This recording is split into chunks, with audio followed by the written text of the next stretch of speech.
ഡൽഹിയിൽ വിവിധ സ്കൂളുകൾക്ക് ബോംബ് ഭീഷണി. ഇമെയിൽ വഴിയാണ് ഭീഷണി സന്ദേശം ലഭിച്ചത്. സ്കൂളിലെത്തിയ വിദ്യാർത്ഥികളെ തിരിച്ചയച്ചു. എല്ലാ വിദ്യാലയങ്ങൾക്കും ഭീഷണി സന്ദേശം ലഭിച്ചത് ഒരേ സമയത്താണ്. ഗൗതം അനന്തനാരായണൻ തയ്യാറാക്കിയ റിപ്പോർട്ട്.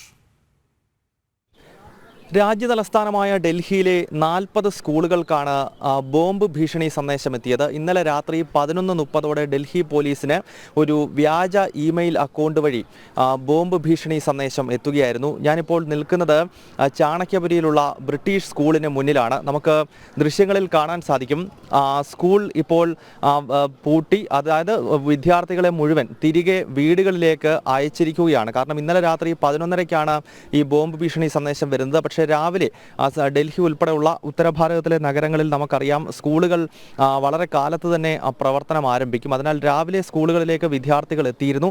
ഇപ്പോൾ ദൃശ്യങ്ങളിൽ കാണുന്നത് കുട്ടികളെ രക്ഷകർത്താക്കൾ വന്ന് തിരിച്ച് കൊണ്ടുപോകുന്നത് നമുക്ക് വണ്ടികളിൽ വന്ന് കൊണ്ടുപോകുന്നത് കാണാൻ സാധിക്കും. ഈ ബോംബ് ഭീഷണി സന്ദേശം എത്തിയത് ഞാൻ ഈ നിൽക്കുന്ന ബ്രിട്ടീഷ് സ്കൂളിന് മാത്രമല്ല, രാജ്യതലസ്ഥാനത്തിന്റെ വിവിധ ഭാഗങ്ങളിൽ 40ഓളം സ്കൂളുകൾക്ക് സമാനമായ രീതിയിൽ ബോംബ് ഭീഷണി സന്ദേശം എത്തി.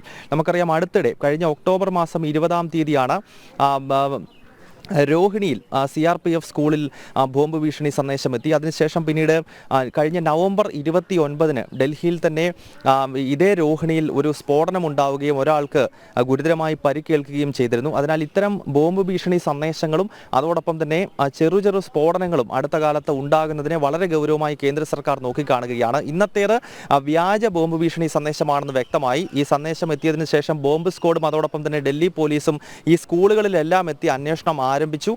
എന്നാൽ സ്ഫോടക വസ്തുക്കളോ മറ്റ് പൊട്ടിത്തെറിക്കുന്ന വസ്തുക്കളോ ഒന്നും തന്നെ ലഭിച്ചില്ല. അതിനാൽ വ്യാജ ബോംബ് ഭീഷണി സന്ദേശമാണ് എത്തിയതെന്ന് വ്യക്തമാണ്. എങ്കിൽ പോലും ഈ സംഭവത്തെ വളരെ ഗൗരവത്തോടെ കേന്ദ്ര ആഭ്യന്തര മന്ത്രാലയവും അതോടൊപ്പം തന്നെ ഡൽഹി പോലീസും നോക്കിക്കാണുകയാണ്. അന്വേഷണം പോലീസ് ആരംഭിച്ചിട്ടുണ്ട്.